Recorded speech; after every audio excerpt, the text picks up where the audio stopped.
الرحمن الرحیم۔ رمضان المبارک کی 16ویں رات میرے ان بھائیوں اور ان بہنوں کے نام ہے آج کا وہ وظیفہ جو جناتی زنا کا شکار ہیں،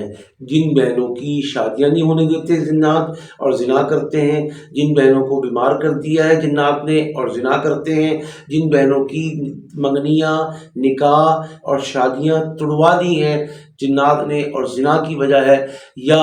تڑوائی تو نہیں ہے لیکن ان کے شوہر ان کے ساتھ ہم بستری نہیں کر پاتے، کیوں؟ وہ جنات بیچ میں رکاوٹ بنتے ہیں، تکلیف دیتے ہیں، لہٰذا ناچاکیاں بڑھ رہی ہیں، اور وہ بھائی ہمارا اب یہ فیصلہ کر چکا ہے کہ اس کو طلاق دینی ہے۔ اسی طرح کسی مرد کے ساتھ جنیاں زنا کرتی ہیں اور وہ اس کی بیوی کو قریب نہیں آنے دیتے، شادی نہیں ہونے دیتے، یا اس طرح کا کوئی ازدواجی تعلق قائم نہیں ہونے دیتے،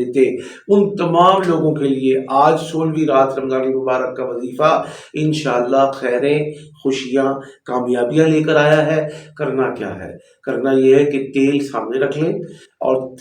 سرسوں کا ہو یا زیتون کا ہو، اچھی مقدار میں، اور آج کی رات اول آخر 3 مرتبہ درود پاک اور معوذتین سورہ فلق، سورہ ناس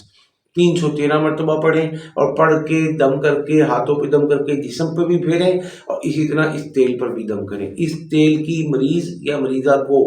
اس کے گھر والے اچھی طرح سر سے پاؤں تک مالش کریں، اور اس عمل کو 16ویں رات سے کم از کم 7 یا 11 دن مسلسل روزانہ دم کر کے اس تیل کی مالش کرنی ہے۔ اللہ کے حکم سے یہ مریض اور مریضہ